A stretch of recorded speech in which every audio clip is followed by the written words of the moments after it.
स्वागत है इस वीडियो में। इस वीडियो में हम लोग प्रिंट फंक्शन के बारे में डिस्कशन करेंगे। अब प्रिंट है क्या? एक फंक्शन। पहले फंक्शन समझते हैं, फिर प्रिंट फंक्शन समझेंगे। फंक्शन सेट ऑफ इंस्ट्रक्शंस होता है किसी भी काम को करने के लिए। अगर आपके पास एक पर्पस है और उस पर्पस को फुलफिल करने के लिए अगर आपने कुछ इंस्ट्रक्शंस लिख रखे हैं, तो उन सारे सेट ऑफ इंस्ट्रक्शन को जो पर्पस फुलफिल कर रहा है, उस सेट ऑफ इंस्ट्रक्शन को हम क्या कहेंगे? फंक्शन। तो function is a set of instruction for a given task. ठीक है, अब एक एग्जाम्पल से समझते हैं, उसके बाद मैं क्या कहना चाह रहा हूं वो बता दूंगा आपको। तो जैसे मान लीजिए कि मैं प्रोग्रामिंग लैंग्वेजेस पढ़ाता हूं, तो क्या मुझे सारे कॉन्सेप्ट्स पता हैं? सारे कॉन्सेप्ट्स मुझे याद हैं? नहीं। जितने याद हैं उतने तो मैं समझ लेता हूं, उतना काम तो मैं कर लेता हूं। लेकिन अगर कुछ चीजें याद नहीं हो या पता ना हो तो मैं क्या करूंगा? तो मैं अपने लाइब्रेरी में जाऊंगा, बुक निकालूंगा, फिर उससे रीड करके कुछ पढ़ूंगा, फिर कुछ जानूंगा या फिर कुछ याद आ जाएगा मुझे। अब मान लीजिए कि मुझे एक ऐसे कॉन्सेप्ट की रिक्वायरमेंट है जिससे रिलेटेड कोई बुक नहीं हो मेरे पास, और अगर मेरे पास कोई बुक ना हो तो मैं क्या करूंगा? फिर मार्केट जाऊंगा, फिर वहां से बुक खरीदूंगा और तब घर जब लेकर के आऊंगा तो फिर उस चीज के बारे में पढ़ाई कर सकेंगे। ठीक वैसे ही यहां पे पाइथन में भी सिनेरियो है। जो पाइथन के प्रोग्राम्स को रन कराता है वो पाइथन इंटरप्रेटर। तो कुछ फंक्शंस तो इंटरप्रेटर जानता है, जैसे कि प्रिंट फंक्शन वो जानता है, टाइप फंक्शन हमने यूज कर रखा है वो उसको पहले से जानता है, इंट फंक्शन वो पहले से जानता है, फ्लोट फंक्शन वो पहले से जानता है। तो कुछ फंक्शंस तो ऐसे हैं जिसको इंटरप्रेटर पहले से ही जान रहा है एक्चुअली। तो जब पहले से ही जान रहा है तो उसके लिए किसी लाइब्रेरी की जरूरत होगी नहीं, किसी चीज को हम इंपोर्ट नहीं करेंगे, किसी चीज को इंक्लूड नहीं करेंगे, तो वो खुद ही जानता है तो खुद ही वो काम कर देगा। लेकिन अगर जिस फंक्शन को वो इंटरप्रेटर नहीं जानता है तो वो क्या करेगा? पाइथन के लाइब्रेरी से उसको उठा करके लेकर के आएगा और फिर उसको समझेगा। जैसे कि मान लीजिए कोई हमने रैंडम नंबर जनरेट करना हो तो हम एक फंक्शन यूज करते हैं रैंड इंट। अब वो फंक्शन ऐसा फंक्शन है जिसको कि पाइथन इंटरप्रेटर नहीं जानता है, लेकिन वो एक मॉड्यूल में डिफाइंड है, पाइथन के लाइब्रेरी में वो डिफाइंड है। तो हम क्या करेंगे? उस मॉड्यूल को इंपोर्ट करेंगे, उसको लेकर के आएंगे अपने प्रोग्राम में और फिर हम उसे यूज करेंगे। ठीक है, लेकिन कुछ फंक्शंस ऐसे भी हैं जिसको कि लाइब्रेरी में भी डिफाइन नहीं किया गया है, लेकिन इंटरनेट में बहुत सारे थर्ड पार्टी रिसोर्सेस हैं जहां पे कुछ फंक्शंस बना करके रखे गए हैं। वो प्रेजेंटली मेरे लाइब्रेरी में नहीं है, लेकिन वो कहीं ना कहीं प्रेजेंट है। तो वो हम क्या करेंगे? तो उसे वहां से डाउनलोड करेंगे, मार्केट से, बाहर से, मतलब जो लाइब्रेरी में मेरे पास नहीं है, फिर उसे डाउनलोड करेंगे। डाउनलोड करने के बाद फिर उसे इंपोर्ट करके फिर उसे यूज करेंगे। तो एक्चुअली कुछ ऐसे पैकेजेस हैं, ऐसे मॉड्यूल्स हैं जो कि आपको आपके करंट लाइब्रेरी में नहीं मिलेगा, लेकिन आपको पीआईपी यूज करके डाउनलोड करना पड़ेगा, और जब डाउनलोड करोगे तो फिर आप उसे यूज कर पाओगे। लेकिन फिलहाल अभी वक्त है ऐसे फंक्शंस को यूज करने का जो कि इंटरप्रेटर पहले से ही जानता हो, और उसी में से एक फंक्शन को हम लोग यूज करने जा रहे हैं, वो है प्रिंट फंक्शन। और मैंने आपसे वादा किया ही है कि आपको हर एक चीज सिखाया जाएगा, वो आज सिखाएं या आने वाले वीडियोस में सिखाएं, लेकिन आपको हर एक चीज बताऊंगा, मैं छोटे से छोटे कॉन्सेप्ट बताऊंगा। इसीलिए प्रिंट फंक्शन को मैं आप डिटेल में बताने जा रहा हूं, समझिएगा ध्यान से। प्रिंट फंक्शन एक्चुअली होता क्या है? आउटपुट दिखाने के लिए तो फंक्शन होता है। आउटपुट दिखाने के लिए अगर आपको प्रिंट करना हो, देखिए पाइथन का एक बहुत बड़ा फायदा पता है क्या है? कि उसमें फंक्शंस के नाम भी ऐसे दिए गए हैं जो कि लिटरली यूज करते हैं हम लोग।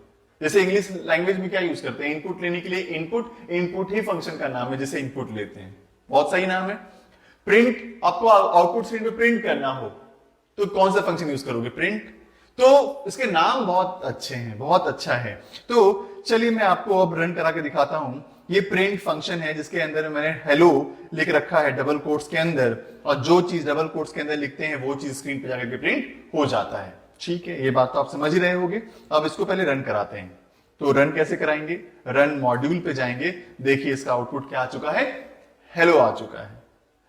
तो ये तो ठीक है, ये समझ में आपको आ गया होगा कि प्रिंट फंक्शन के थ्रू हम स्क्रीन पे कोई भी चीज को प्रिंट करा सकते हैं, ठीक है, वेरी गुड। लेकिन अब मैं एक और फंक्शन, मतलब सेम फंक्शन यूज कर रहा हूं, लेकिन इस बार मैं एक डिफरेंट मैसेज प्रिंट करने जा रहा हूं, और वो क्या है, वर्ल्ड। अब आपको क्या लगता है कि दोनों सेम लाइन में प्रिंट होगा, स्पेस के साथ प्रिंट होगा, कि अलग अलग लाइन में प्रिंट होगा? चलिए टाइम क्यों वेस्ट करें, देखते हैं पहले रन करा करके।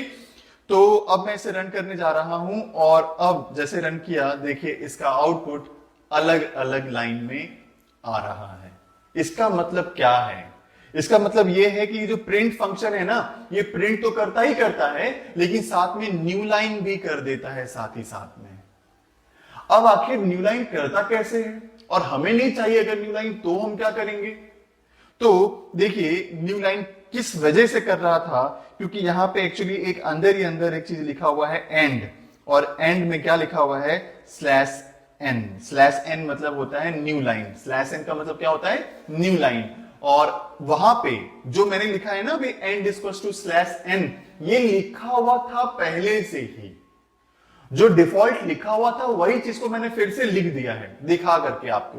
पहले दिख नहीं रहा था, लेकिन अब मैंने आपको शो किया है। तो वो जो न्यू लाइन मैंने वो लिखा हुआ था ना पहले से, जो मैंने लिखा है, इसके वजह से वो न्यू लाइन कर रहा था। देखिए मैं आपको रन करा के दिखाता हूं इसके साथ पहले, उसके बाद समझाऊंगा। तो जैसे रन किया, देखिए हेलो वर्ल्ड आ रहा है, आउटपुट सेम आ रहा है। इसका मतलब यही चीज लिखा हुआ था पहले से, लेकिन अब मैं चेंज करना चाहता हूं। मैं नहीं चाहता हूं कि वो न्यू लाइन करे, तो अब मैं क्या चाहता हूं कि स्पेस प्रिंट करे। जब वो लाइन खत्म हो ना प्रिंट वाला, तो जैसे प्रिंट वाला लाइन खत्म हो, वो क्या करे, लास्ट में स्पेस प्रिंट करे, अपने आप को एंड करे। किस चीज से, स्पेस से। देखिए इसको समझिए ध्यान से। अब जब मैंने रन किया तो आउटपुट क्या आ रहा है, हेलो स्पेस वर्ल्ड। क्यों? क्योंकि हमने पहले वाले लाइन को बोला ही था कि तुम्हें करना क्या है, अब एंड में तुम्हें स्पेस प्रिंट करना है। और अगर आप वो भी स्पेस प्रिंट नहीं करना चाहते हो, तो आप एक काम करो कि इस स्पेस जो लिखा हुआ है ना यहाँ पे, उसको आप हटा ही दो यहां से। और जब आप हटा दोगे ना, तो ये कुछ नहीं करेगा जब लाइन खत्म होगा तब। तो देखिए हेलो वर्ल्ड साथ ही आ गया बिना कोई स्पेस के। अब आप चाहते हो कि नहीं, हम जब भी कोई चीज प्रिंट करें ना प्रिंट फंक्शन से, तो लास्ट में क्या करे, वो डॉट लिख दे, फुल स्टॉप लिख दे, और उसके बाद फिर वो न्यू लाइन करे। तो मैं क्या करूंगा, यहाँ पे पहले लिखूंगा डॉट एंड देन लिखूंगा स्लैश एन। तो ये दोनों काम करेगा। एक मतलब जो भी पहले तो डॉट लिखेगा ही लिखेगा, और उसके बाद वो न्यू लाइन करेगा। देख रहे हैं आप यहाँ पे डॉट आया कि नहीं आ गया? तो आप जो चाहोगे ना वो करा सकते हो एंड पे, ठीक है। अब तो ये समझ में आपको आ रहा होगा, लेकिन अब नेक्स्ट की तरफ चलते हैं। अब ये जो है एंड, अब ये जो नीचे वाला हेलो है, वर्ल्ड है, सॉरी वर्ल्ड, इसको मैं नहीं चाहता हूं कि नीचे प्रिंट हो, मैं इसको साथ ही प्रिंट करना चाहता हूं। ये भी एक तरीका है साथ में प्रिंट करने का, बिना न्यू लाइन किए, ठीक है। तो कोमा सेपरेट करके जितनी बार लिखना है लिख लो आप, सब एक ही लाइन में प्रिंट हो जाएगा। लेकिन आप गौर करो तो बीच में यहां कोमा है। अब कोमा क्या इंडिकेट कर रहा है? कोमा इंडिकेट कर रहा है सेपरेटर को, ये सेपरेटर कहा जाता है। अब सेपरेटर का मतलब क्या है? अब सेपरेटर की जगह पे प्रिंट क्या होगा? अगर मैं यहाँ पे कोमा लिख रहा हूं तो उसकी जगह पे प्रिंट क्या होगा? सेपरेटर की जगह पे प्रिंट होगा क्या? तो देखिए मैं आपको पहले रन करा के दिखाता हूं, तब समझाऊंगा।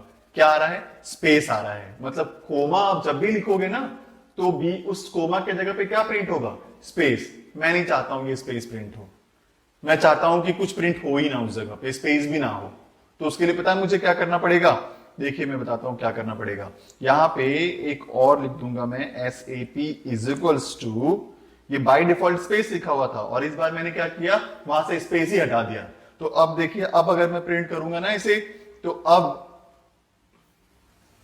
देखिए आउटपुट बिना कोई स्पेस के आ गया, स्पेस ही हटा दिया सेपरेटर में से, है ना। तो ये उम्मीद समझ में आ रहा होगा, उम्मीद कर रहा हूं। अगर मैं अब चाहूं यहाँ पे @ लगा दूं, तो हर सेपरेटर के बीच में क्या आएगा? बीच में @ आएगा। और ये सिर्फ इतना ही क्यों, मैं यहाँ पे अपने चैनल का एडवर्टाइज भी कर लूं, ज़ील एजुकेट्स। तो मैंने ये लिख दिया, और यहाँ पे एक और कोमा लिख देता हूं। तो देखिए अब जहां जहां पे कोमा है वहां पे क्या आएगा, एट द रेट आएगा। आप विश्वास नहीं करोगे तो मैं रन करा के दिखाता हूं आपको। देखो, hello at the rate world at the rate zeal educates. तो ये पॉइंट है जो समझ में आ रहा होगा आपको, लेकिन सिर्फ इतने ही नहीं है, एंड सेपरेटर ही नहीं है, कुछ और भी है। एक तो है फ्लश जो कि बफर मेमोरी को क्लियर करता है, एक है फाइल हैंडलिंग का कॉन्सेप्ट। तो जब वक्त आएगा तो वो भी मैं बता ही दूंगा आपको, लेकिन फिलहाल आपको मैं इतना बताना चाह रहा था कि प्रिंट फंक्शन में कोमा सेपरेट करके आप जितने चाहोगे वैल्यूज उतने वैल्यूज को प्रिंट करा सकते हो। ठीक है, अगर आपको इंटीजर और स्ट्रिंग प्रिंट करना हो, दो अलग अलग डेटा प्रिंट करना हो, तो बीच में कोमा लगाओ, सेपरेटर लगाओ। आप दो अलग अलग डेटा वैल्यूज को प्रिंट करना चाहते हो, क्या करोगे, बीच में कोमा लगा दो, तो भी कोई दिक्कत नहीं, एक साथ प्रिंट वो हो जाएगा स्पेस के साथ। जैसे कि मान लीजिए कि मैं चाहता हूं यहाँ पे कि मैं यहाँ पे 7 प्रिंट करूं, तो 7 इज ए इंटीजर वैल्यू। अब अगर मैं इसको प्रिंट करना चाहता हूं तो कोई नहीं, देख लीजिए एट द रेट के बाद 7 आ गया। तो कोमा लगाएंगे, अलग अलग डिफरेंट डेटा होगा। तो इस वीडियो में इतना ही रखते हैं हम लोग। नेक्स्ट वीडियो में कुछ फिर नए कॉन्सेप्ट के साथ मिलेंगे। तब तक थैंक यू देखने के लिए सारे वीडियोस को। प्लीज प्रमोट कीजिए सारे वीडियोस को, मैं आपको बहुत ईमानदारी से पढ़ाऊंगा, आप भी ईमानदारी से इसको शेयर करो। Thank you so much.